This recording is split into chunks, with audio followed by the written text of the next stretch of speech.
ഇന്ന് കൈമാറിയ 178 വീടുകളിലേക്കുള്ള ടിവിയാണ് ഡിവൈഎഫ്ഐ കൊടുക്കുന്നത്.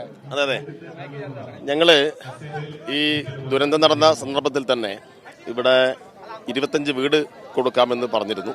അപ്പം ഞങ്ങളത് 25 വീട് എന്ന വാഗ്ദാനം പൂർണ്ണമായും നിറവേറ്റി എന്ന് മാത്രമല്ല, പറഞ്ഞതിൽ കൂടുതൽ വീട് നിർമ്മിക്കാൻ 100 വീട് നിർമ്മിക്കാൻ ആവശ്യമായ പണം നമ്മൾ കൈമാറിയിട്ടുണ്ട്. ഇന്നിപ്പോൾ കൈമാറുന്ന 178 വീടാണ്. ആ 178 വീട്ടിനും ആവശ്യമായിട്ടുള്ള 178 ടെലിവിഷനാണ് ഇന്നിവിടെ കൈമാറുന്നത്.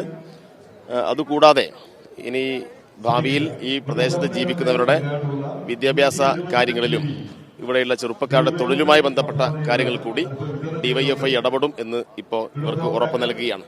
അപ്പോൾ ഇവരുടെ ജീവിതം സാധാരണ ജീവിത നിലവാരത്തിലേക്ക് ഉയർത്താൻ ആവശ്യമായിട്ടുള്ള എല്ലാവിധ പ്രവർത്തനങ്ങളിലും ഡിവൈഎഫ്ഐ ഇവരുടെ കൂടെ ഉണ്ടാവും. ഇവിടെ തന്നെ ഉണ്ടാവുന്നതാണ്. ഞങ്ങളിപ്പോൾ ഇവിടെ സൂചിപ്പിച്ചു, ഞങ്ങൾ 25 വീട് നിർമ്മിക്കാൻ വേണ്ടിയിട്ടായിരുന്നു ഒരു പരിശ്രമം നടത്തിയിരുന്നത്. ഈ നാട് ഞങ്ങളോടൊപ്പം നിന്നു.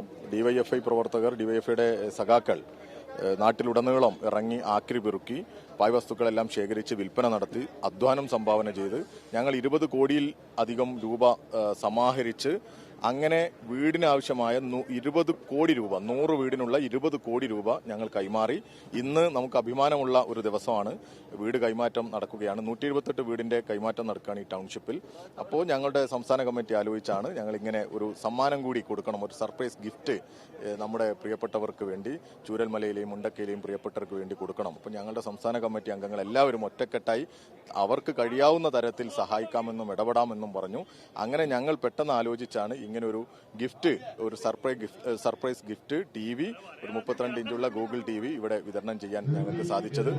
തീർച്ചയായിട്ടും വലിയ അഭിമാനമുണ്ട്. ഒരു ദുരന്തമുഖത്ത് പകച്ചു നിന്നവരെ ഗവൺമെന്റ് ചേർത്ത് നിർത്തിയപ്പോൾ ആ ചേർത്ത് നിർത്തിയ ഗവൺമെന്റ് പ്രവർത്തനത്തോടൊപ്പം ചേർന്ന് നിൽക്കാൻ ഡിവൈഎഫ്ഐക്ക് സാധിച്ചു എന്നുള്ളത് ഒരു അഭിമാനകരമായ നിമിഷമായി ഞങ്ങളൊക്കെ, ഒരു അനുഭവമായി ഞങ്ങളൊക്കെ കാണുന്നു.